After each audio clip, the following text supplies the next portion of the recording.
Hey guys, welcome back to the Festival Insider Podcast. I'm Emma Capotis. And I'm Michael And Julian. I'm Jonathan Cavadua. We have a special guest today. Welcome back, you guys. We're so excited you are here to join us. Today, we are going to be chatting all about the upcoming ARC Music Festival. We are joined by Stuart Hackley and John Curley, who are both partners in this event and industry veterans as well. And so today, we're going to chat a lot about the state of house music in North America and how ARC Music Festival came to be and why this is such a special event, not only for the city of Chicago, but for house music fans. So MJ, do you want to give a little background on Stu and John? Yeah. So from what I know and how I look at the guys is that John's been an integral part of house music in Chicago for many years, and he's been there building this community for a very long time. And now these guys are in a place where they can do large scale show, and they've all partnered up, and there's other people involved. Nick is involved. And then Stu, he comes from the background of being a talent buyer all across the country, actually, in many different markets. He's worked with Discodani for quite some time, and then he had his own company, and now has become a part of this new partnership. And what these guys are doing together is that they are not just producing larger scale production shows in Chicago and booking talent in other states as well, house music, but they've come together to create this new festival called ARC, which has the DNA of what we always talk and preach, is combining the house music fans together because of the different sounds and subgenres of house music. So I'm very excited to talk to them. And I've also just noticed that I think I've burned my mustache here. And so for those of you out there who are trying to figure out what the hell is wrong with this guy's face, I don't know. I have to look at the mirror when I get home. Jonathan here will assist me with that. But yeah, I'm a little bit concerned, and we'll work on it later. Mm-hmm. Let's welcome the guys. Yeah. And if you guys want to check it out, go on YouTube and subscribe for MJ's mustache. Okay. Let's roll into the interview. So we're excited to have you guys here today to chat to industry veterans, Stu Hackley and John Curley, both partners in the upcoming ARC Music Festival. We want to just pick your brain today just about the state of dance music in North America, and then hear all about ARC and how it came to be and what people can expect, especially this being in the birthplace of house music in Chicago. So first off, welcome to the Festival Insider Podcast. Thank you. Hello. Thanks for having us. Yeah, so I think the way it works normally is, so we have this community that's growing, and it's basically a combination of industry and really how should they call it, Emma? I guess passionate. The most passionate fans, yeah. And so the way we would love to go about this is to see how you guys have evolved in the industry, and both of you have incredible stories. And I think it's really interesting to have your point of view, not just because of Chicago, which is one of the biggest markets and states, but also because you do so many other things in other markets, and to see how dance music has been evolving into house, and then go into ARC. And that's a festival everyone is really excited about. Even here in New York, everyone's talking about it, and would love for our community to know what the vision is and what the future looks like. And that's kind of what we're hoping to accomplish today from this. Great. Yeah, so I think to get started, just to give like a quick background or elevator pitch, could you guys, for anybody who isn't familiar with both of you, could you just fill us in on who you are, what you do, and a little bit about your backgrounds? Sure. So I'm Stuart Hackley. I own and operate a company called Loud Crowd, and then in partners in Oris Presents with John and Nick and some other operating partners out there in Chicago. Loud Crowd started in 2019. And we're a concert production company. We're producing events nationwide with a heavy focus in the Southeast. and mostly in electronic. We're doing shows and working to expand outside of that some. Prior to that, I spent about 7 years with Disco Donnie and the Lifestyle / SFX family of companies over the years. And before that, I was with, I was in school at South Carolina, where I studied sport and entertainment management. So the degree actually worked out here in this case. So my name is John Curley. I've been part of the Chicago scene since the early 90s, been part of a number of legendary venues. I own and operate a company called Paradigm Presents, and I'm a partner with Oris Presents, just like Stu said, and pretty much kind of like specialize in the house techno and beyond, if you will, musically speaking, here in Chicago. And it's nice to see something like this coming to Chicago. It's way overdue in my opinion. I'll give my take real quick, just because it's just easier to convert, right? So Stu has been doing shows all over the place as a part of his previous role and what he does now. So he's got a great insight on a lot of the markets. And then John, my take on John, he's like us of New York, where he's been doing house music before anybody could really qualify what it was, or and he was always too early on a lot of this amazing artists that now all blow up, and it's just so fair that he gets to continue doing that in Chicago. And now all these relationships he's established in the community, him and his partners have built in Chicago, is going to come and grow. And I think this festival that they're launching is going to be a big part of why Chicago house music is going to grow beyond what it ever was, literally. Yeah, we're excited for it.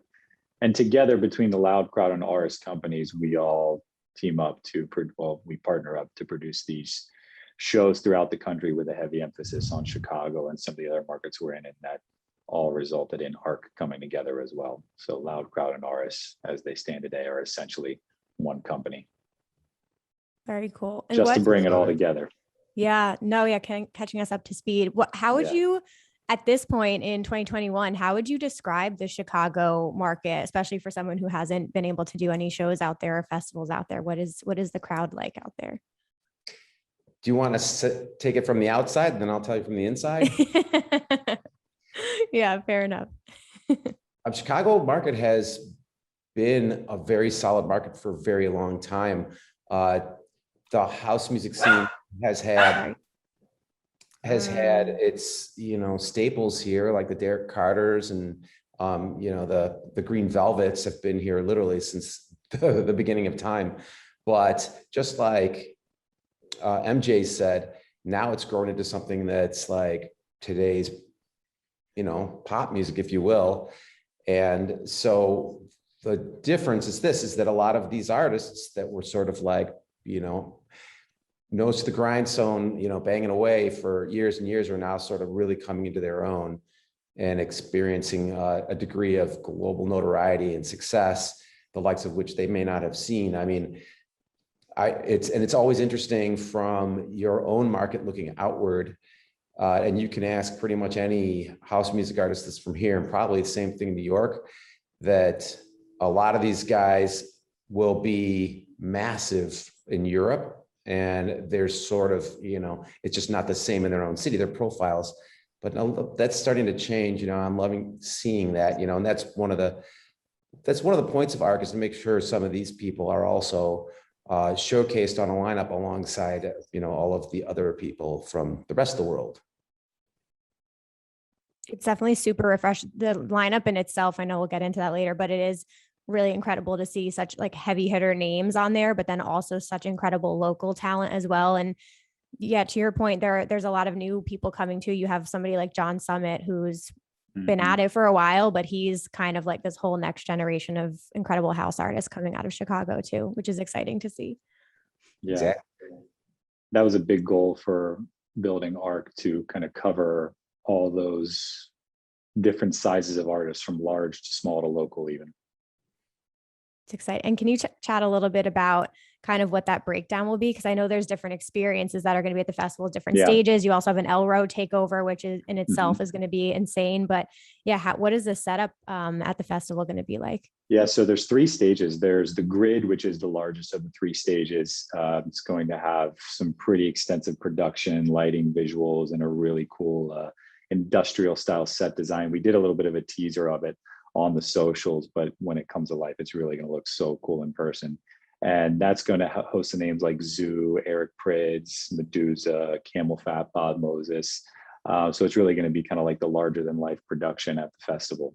And then, of course, there's Elro, which needs no introduction. I feel like we all know the Elro experience, and that's going to be the Elro tent on site. And that's got some of the names like Patrick Topping and Hot Since 82, and really going to take that party vibe just to the next level.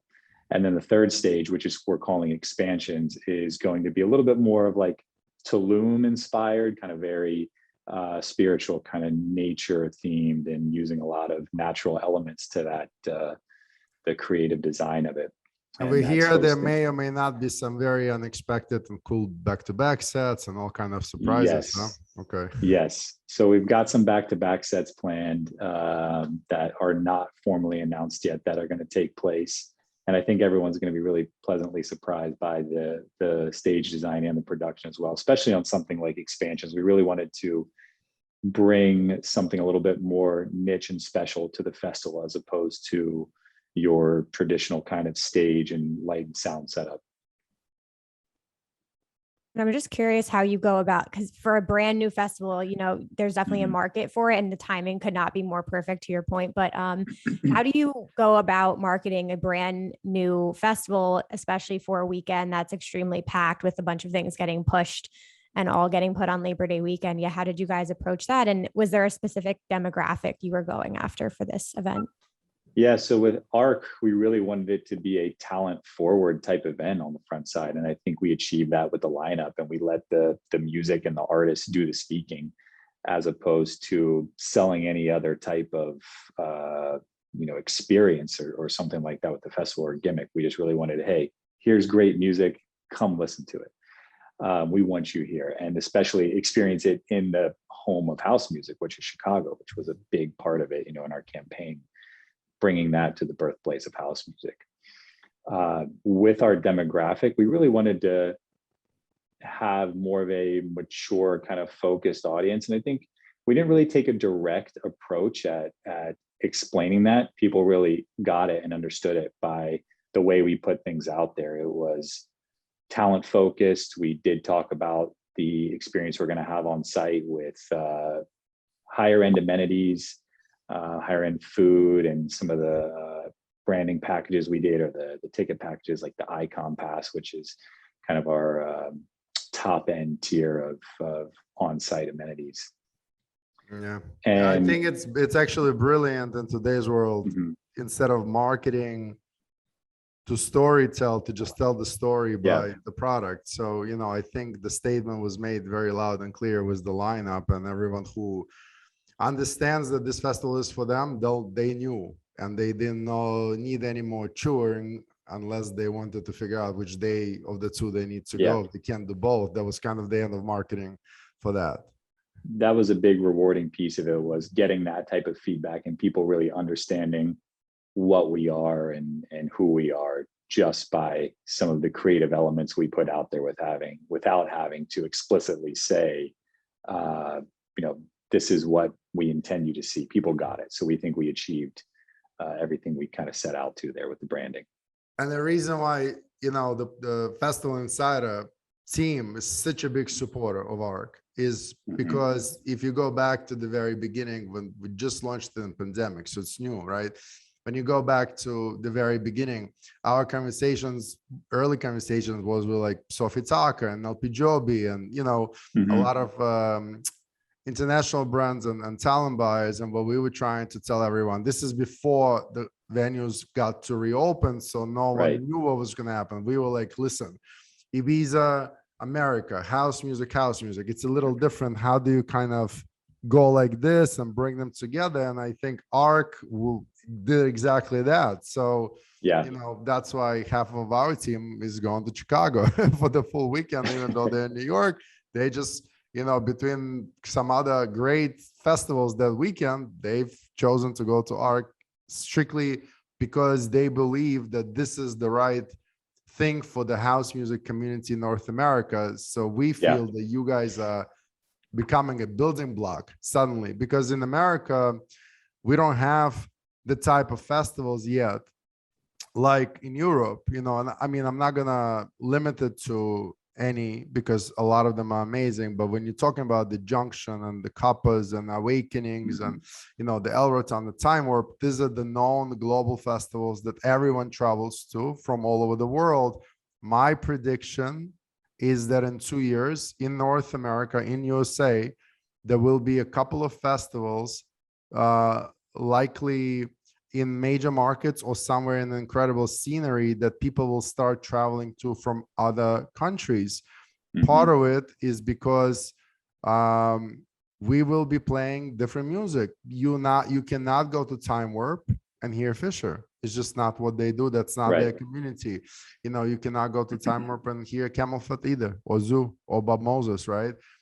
You cannot do that at Awakenings. You cannot do that in other festivals, because again, they have a different view a little bit, right?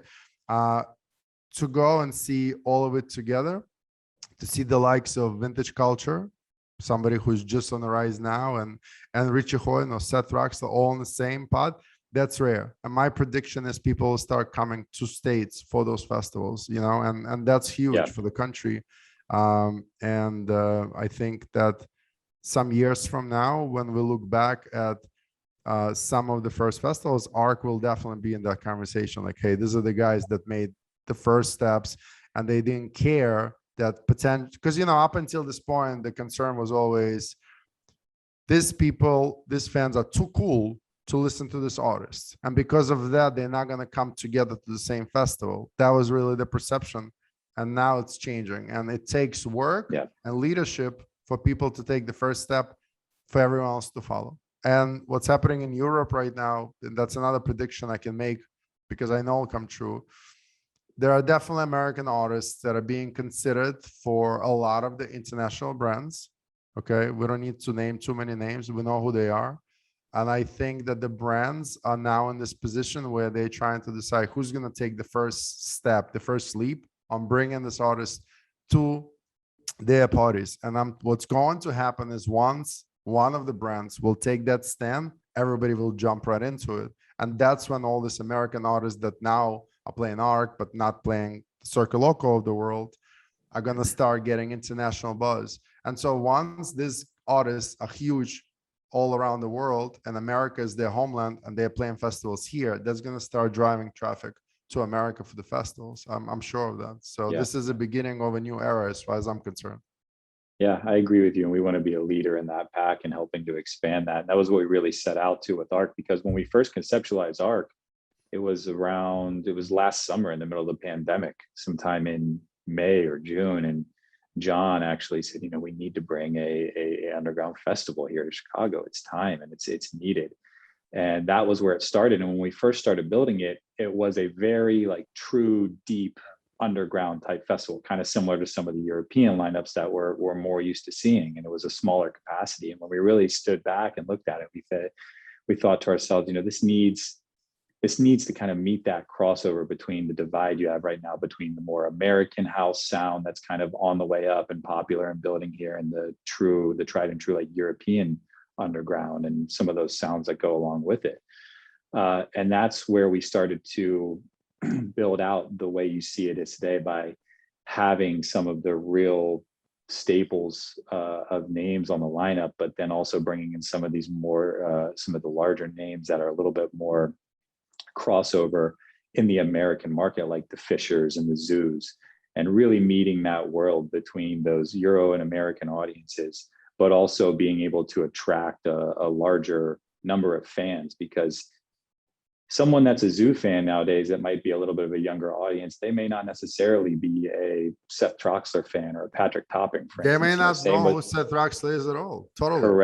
Correct. And same with, Fisher fans and Prids fans, and kind of as you go a little bit deeper into it. And someone like a Medusa, who is playing really proper sets, but also creating these hits that are radio mainstream hits, capable and attracting an audience that is in no way familiar with kind of that underground scene.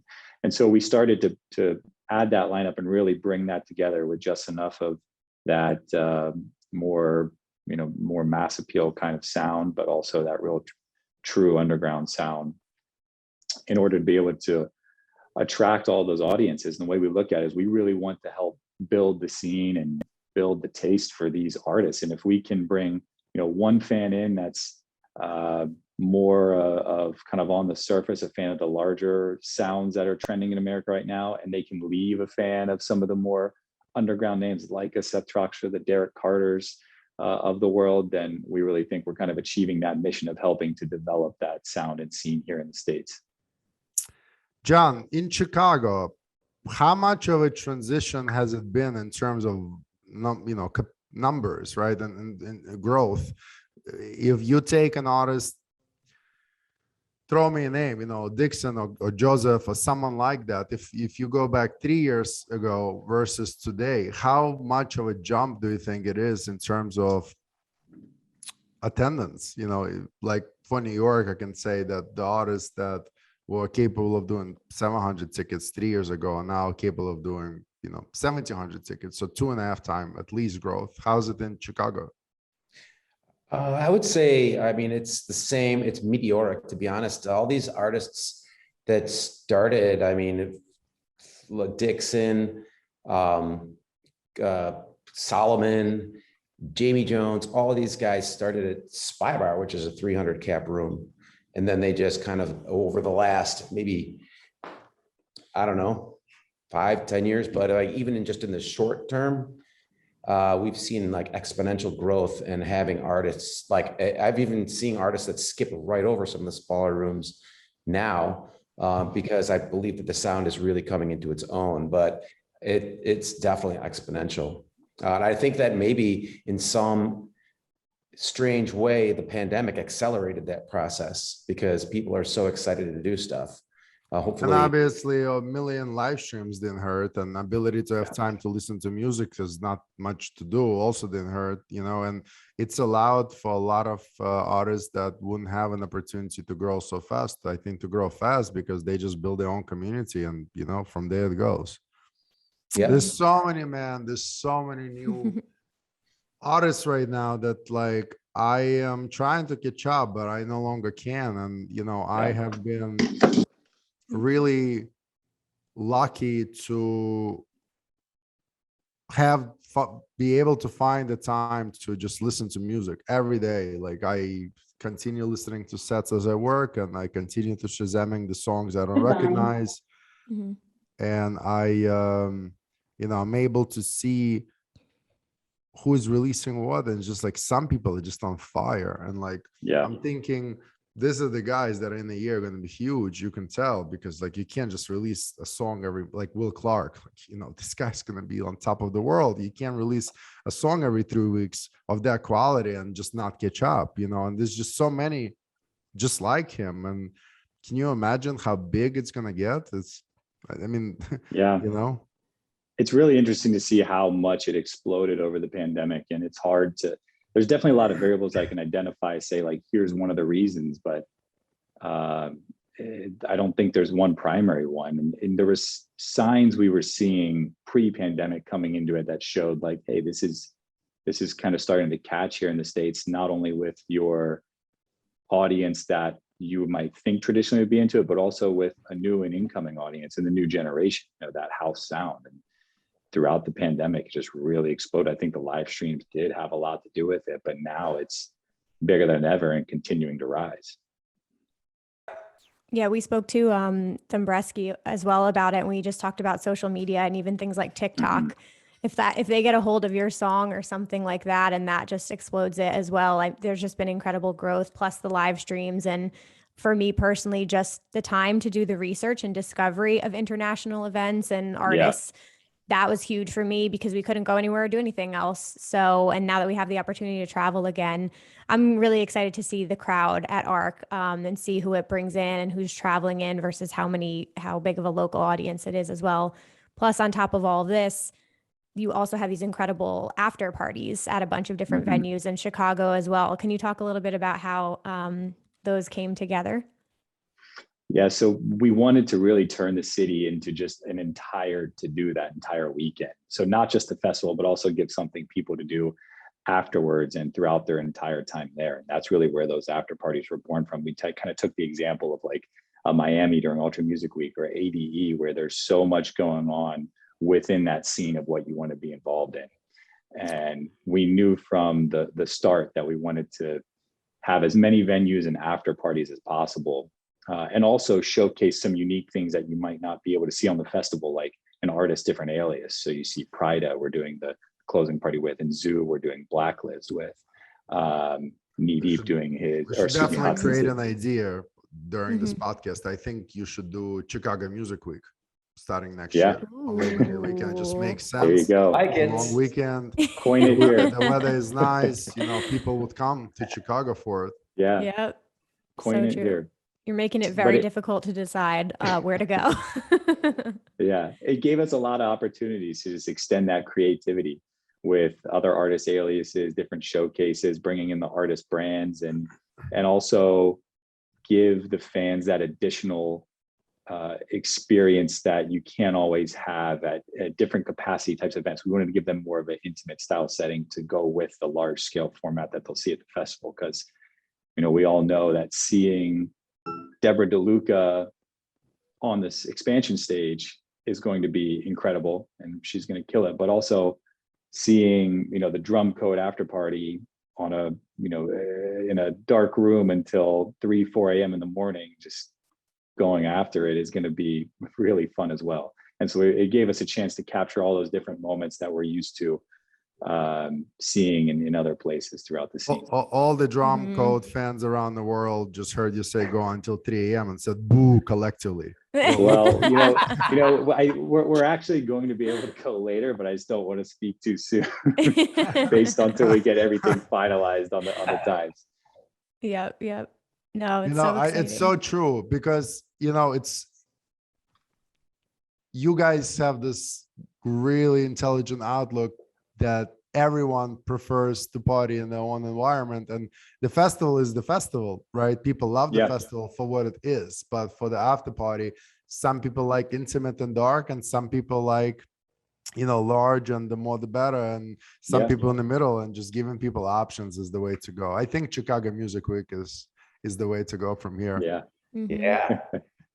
But it's cool to see the variety, because like you said, you have Prida, which I think was one of the first after parties announced, which correct, amazing and sold out. And then you release, and I'm a huge Eric Prydz fan. I saw his name was sold, but then, I see Will Clark play Elro 3 weeks ago, and then he's the same night at a smaller venue, and my brain immediately goes, I think I'm going to go see Will Clark, because it's just incredible. And he's a smaller artist. So yeah, it's amazing options. I think people are really, really excited. And have you gotten any responses yet from the artists themselves, even before? Because I'm sure it's a huge honor for them to be playing an event like this. We have, a ton of positive feedback. Everyone really loves the lineup, and especially even in the industry, not just the artists alone, but a lot of the feedback we're getting is it's incredible to see this type of lineup on a large scale stage without a single commercial quote unquote name on the lineup, which again is what we set out to really achieve, and to hear that come back is really rewarding. Everyone's also excited to play the different types of stages, Elro, the Grid. When we show them the production from that, they're happy to have a little bit more of a larger festival scale element to some of their sets, and then be able to participate in those after parties afterwards. Because I think sometimes you see a lot of the underground festivals that are a little bit more lo-fi in a great way. We all love that. And again, we're trying to kind of meet that best of both worlds and still have some really fantastic production value at the festival and make it very kind of awe-inspiring.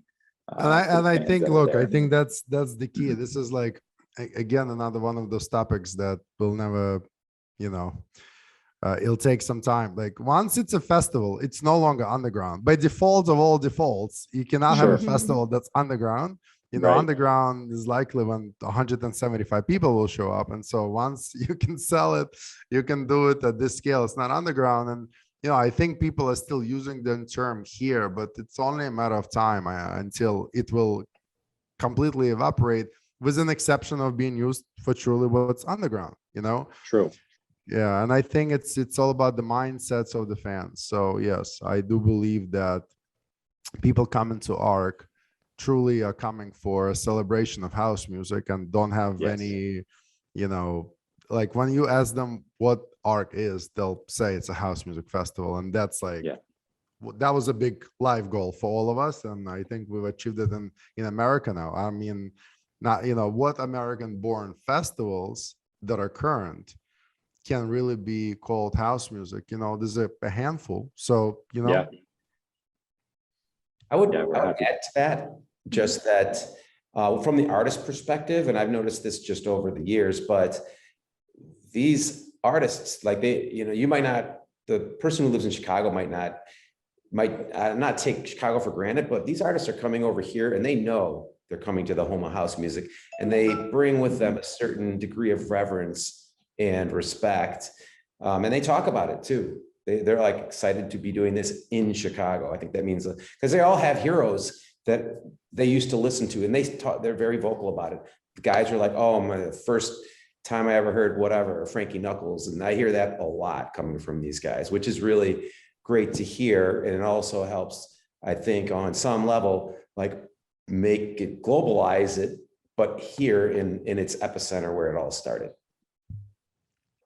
Definitely. Yep. Being Yeah, surrounded by that everything's crowd all is going to be together. amazing. Yeah, I think it's just going to be a really incredible energy for everybody being there for the same reason and purpose, artists and crowd included. And MJ, we've talked a lot about on this podcast about predictions for the future or trends we think we're going to see maybe 2 years from now on main stage. But do you guys have any predictions of what you think is going to be the next big sound, or who we're going to be seeing headlining ARC in 2 to 3 years? Yeah, that's a good question. I could definitely see Charlotte DeWitt being up there. She's just on a tear right now. The music she makes is incredible, and I think she's definitely due. Zoo is a name I think is going to continue to climb, and even though he's headlining this year, I know it's someone we'd be happy to have back in the future. His last album is fantastic, and I think he's really continuing to blend those sounds and really develop an entirely new generation kind of into this crossover of techno, house, and whatever other genres you want to call the music he's making. One name that I really love that I think is going to be big and continue, and is already, but is going to continue to grow, is Vintage Culture. He's making really fantastic tunes right now, and that's someone that we want to have join ARC in the next few years. And John Summit too. I mean, the guy's crushing right now, and Chicago native, and I think he's going to continue. John is doing great, and Vintage Culture is on its here, as you said. But I want to give a lot of credit to Diplo and Carnage. I mean, those guys deserve. I don't think anybody talks about it, but if you're Diplo, right? It's not that easy to create a new brand and not sell the amount of tickets that you used to be selling, and kind of fight this thing where people are trying to tell you not to play this music because your core audience isn't liking you for that music. And if you're doing that, that means you want to change it. And Diplo's Revolution on Sirius, they're catching up to more current music now, and all of that is why it's changing. There's all this people that are leading the way, and they are going to be appreciated for it one day, but I don't think they have been so far. And again, big credit to those guys. And Carnage right now has basically said, okay, well, if nobody wants to accept this, I'll just do my own thing, and it seems to be working very well from what I can see. So kudos to them, to these guys. And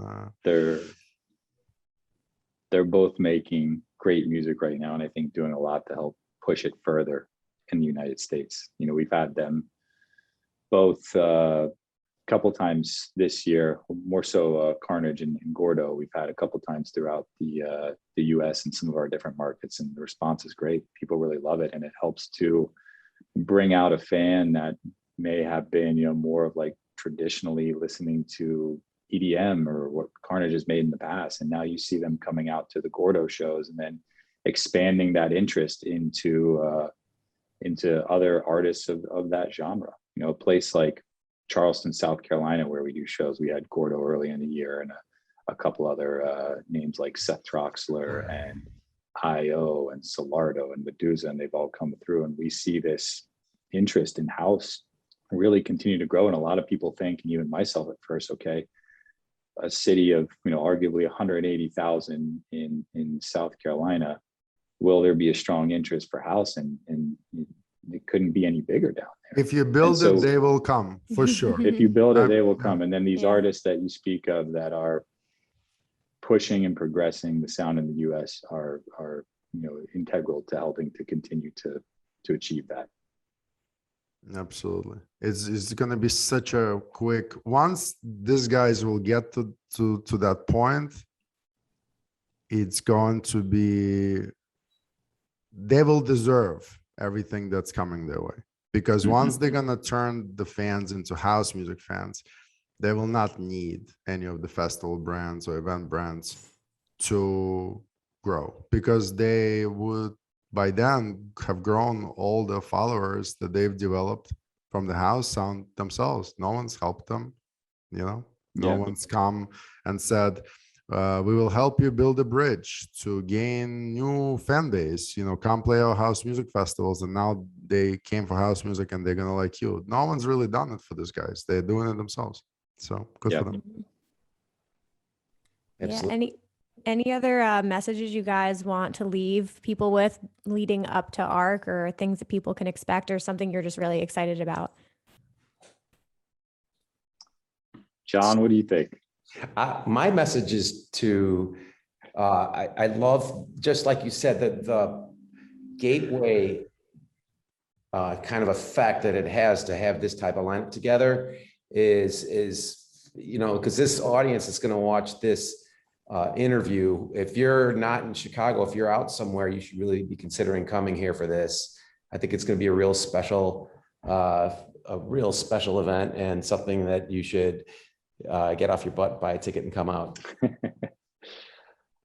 Yeah, and I echo that. I think come to the festival in the city with an open mind, and if you're coming to see one or two artists that you love and are excited to see them more, great. We hope you leave a fan of many more artists, and you'll be coming back to ARC and our other shows in the city for years. And if you're coming for a lot of artists that you already know on the bill and you're very deep in this scene, then we're happy to have you, and it's going to be an amazing time.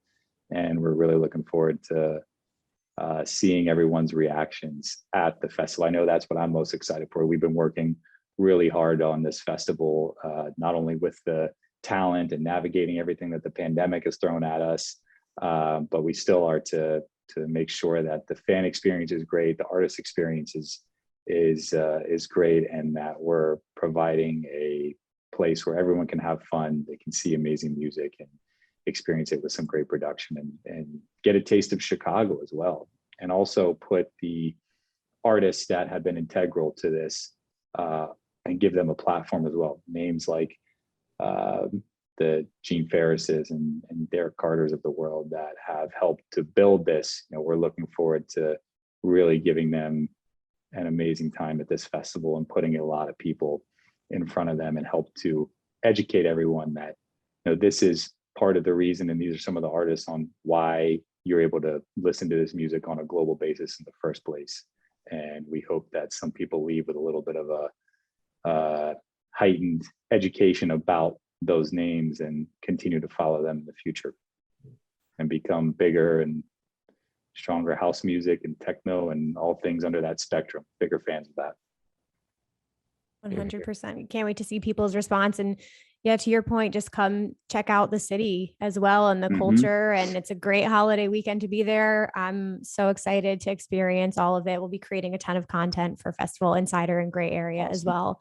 But thank you both so much for your time. It was really, really great meeting both of you, and we're excited to see you in Chicago. Thank you Thanks for having us on. Thank you for taking the risks that you are taking to put this together, because in 3 years, everybody will take this for granted and no one will say thank you. So we are saying thank you now so we can go Yeah. back to this in 3 years and say, thank God someone took the first step. Because, Yeah. you wait another couple of years, you'll just float. So what you're doing now is going to be a big help for the artists and management and agents who will certainly have a lot more gigs and will play to a lot more people and just the city of Chicago. Yeah, we're happy to be here and happy to be pushing those boundaries and look forward to continue to do that. And maybe, yeah. And maybe Festival Insider, you guys will come and help us start Chicago Music Week. Yeah. Let's do it. I think it's a great idea. Labor Day weekend is, is the best weekend of the year. So why not? Awesome. Thank you guys so much. Thank you. Thank you. Bye.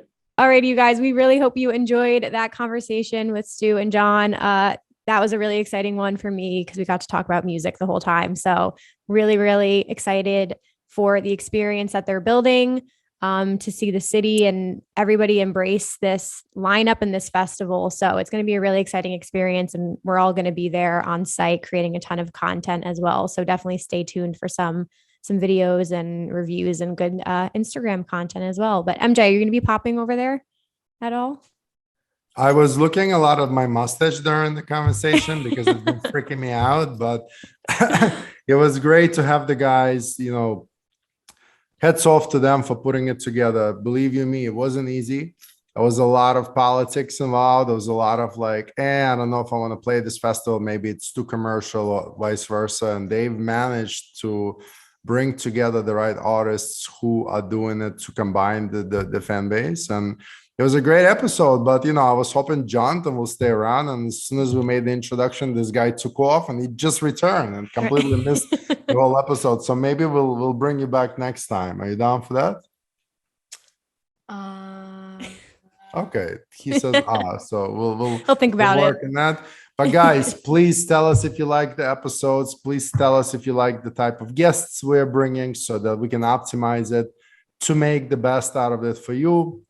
Follow us, connect to us, tell your friends. And if you want to find us individually, the best place is probably on Instagram. I am the one and only Emma Capotes, and we love you guys.